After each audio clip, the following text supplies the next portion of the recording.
guys, welcome back to my channel. I'm Becca Germain for the ones who don't know me. And if this is your first time coming to my channel, don't forget to like, comment, and subscribe. I have two lovely ladies with me here today. This is my cousin Jeanette. I'm going to leave her YouTube down below. Make sure you guys go subscribe to her and like and comment. And I also have my lovely friend Ruth. And I believe she has a YouTube as well. So I'm going to leave her YouTube information down below. And where can they find you guys? Where can they follow and you guys? You can find me on YouTube at Jeanette Marty. Go subscribe. And you can also find me on Instagram at Jeanette, JUNETTE.E. You can follow me and I will follow you back. And you can also find me on Twitter at Jeanette. Jeanette putting everything out there. Okay, and you can also find me on SoundCloud. Thank you. Same thing, Jeanette Marty. Thank you. Alright, and Ruth? My channel name, my YouTube channel, it's pretty long. It's Don't Worry, No Regrets, and Move On. I like that. I like it. Oh no, it's Don't Look Back, No Regrets, and Move On. I know. Say it again so they Okay, my YouTube channel name is Don't Look Back, No Regrets, and Move On. Alright, you guys got that. Okay. Alright, so this video is actually gonna be a little interview. Jeanette here is gonna ask some questions and we're gonna answer this, and it should mainly be about us being, why am I screaming? Because we nervous. I'm nervous. Okay, but, it should mainly be about us being prisoners' wives. As you guys know, my husband is in prison and her boyfriend is also in prison. So we're just gonna have a little quick Q&A. Are you guys ready? Yes. So, how was life without your significant other? Ruth, you wanna go? You could go first. You could go first. Go? Okay. Alright, so life without my significant other. Okay, well, it's going on 3 years since we've been since he went to prison. In the beginning, to be honest, it was hard. I got depressed. I lost so much weight, and it's still hard, not having the person that you thought you was gonna spend the rest of your life with, or you are spending the rest of your life with, but now he's not around or she's not around. It do get hard, but I feel like every day it gets a little bit better, especially when you keep yourself busy. To answer the question, it's pretty difficult, especially if you guys been together for a long time.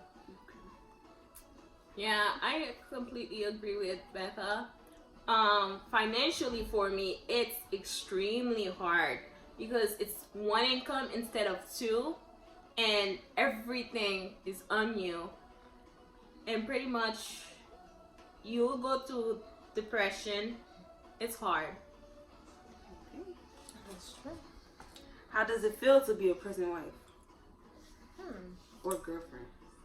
I don't really like whenever people think about being a prisoner's wife or girlfriend, they automatically think something negative. So whenever you hear the term, oh, your boyfriend's in prison, oh, and the look they just give you, they pretty much give everything away. It's basically associated with negativity. So I really don't like it. It sucks because when you know that society pretty much target us, and you're just so happen to be one of the person that was hit home of the person that was targeted, especially with knowing deeper side of things. Because like she was saying, society look at the prisoners or the people going through the situation like, you're less than, but not knowing majority of the people that is looking down upon the prisoners are of the other race. It's they're doing that the person is behind bars because that's who they target. Majority of the times they put that stamp on Black people or on Hispanics just so society could look at us in a negative way. Yeah. So.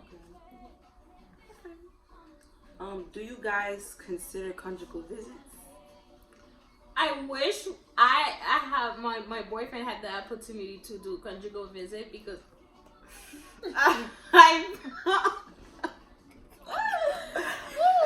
I'm in need.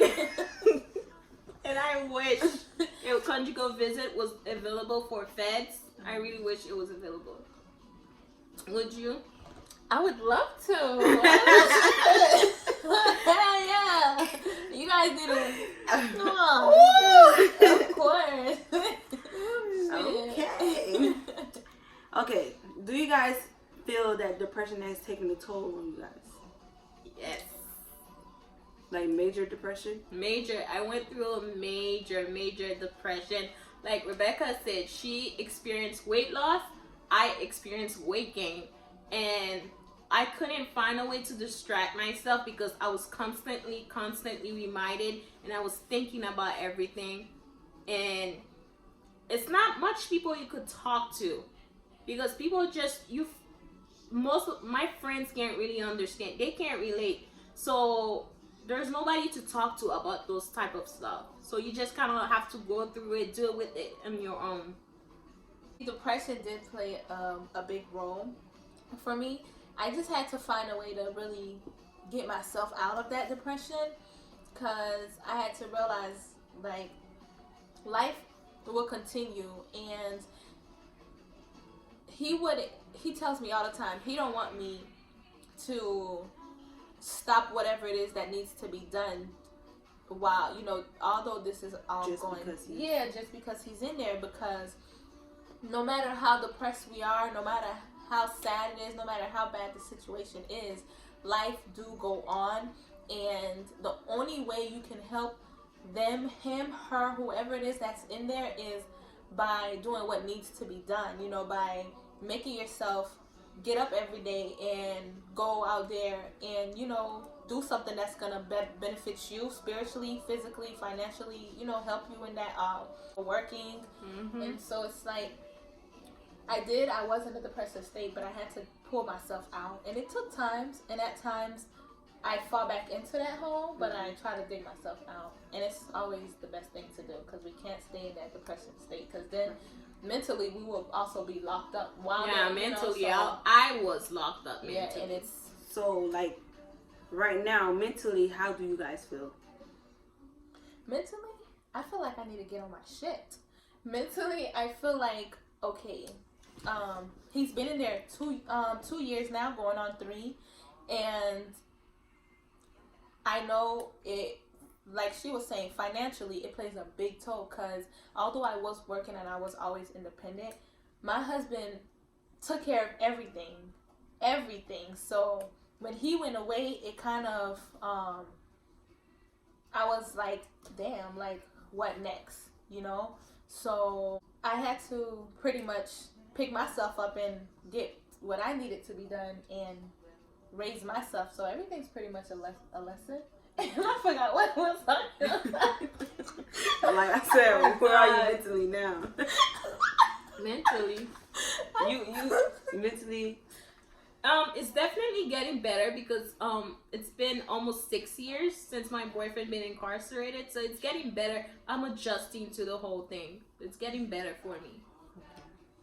So, how do you guys keep sane? Like, keep from all this energy?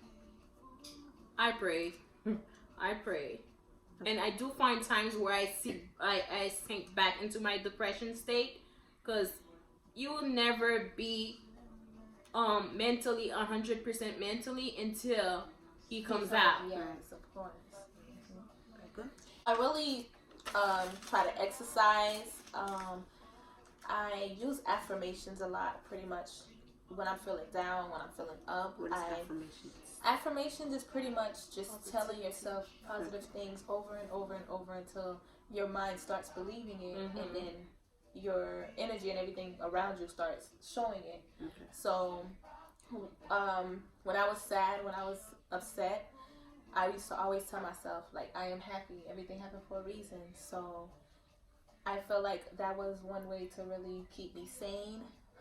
Praying, just remembering, even though this negative thing is happening, there's so much more to be positive for. Oh yes. And, so that was one thing that kept me sane. So, do you guys ever get the commissary talk? Like, how is commissary for you guys? It's expensive. Everything in there is expensive, and I wish somehow they had the option where we could order stuff from Amazon, Right. and then we could just deliver it instead of buying it in there. It's expensive. Of course, that's how they make their money. Like people, they do stuff for a reason.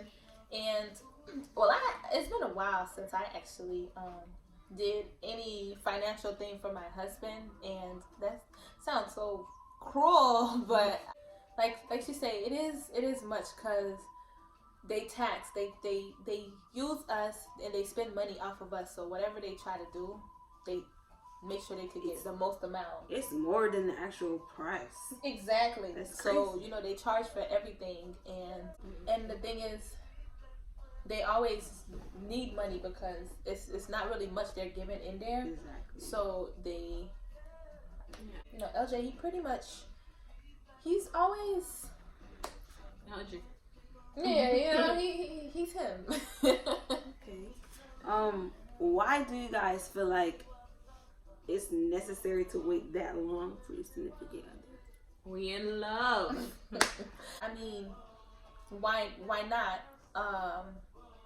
We was beside each other through the good, and he's been here for me for everything, and I feel like the least I could do is wait for him, and it's my honor to wait for him, to make sure he has someone by his side. And it's just one thing that him and I do discuss is we're friends before anything. Although sometimes whatever we speak to each other, we may not like it all the time, right. But we do communicate, and that plays a big part. Okay. Me, I just believe in him, and I give him a second chance.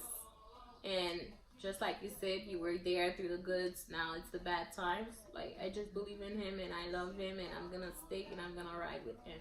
Okay. So, is the love still there? Even though you guys said it, that's the question. Is the love still there? Okay.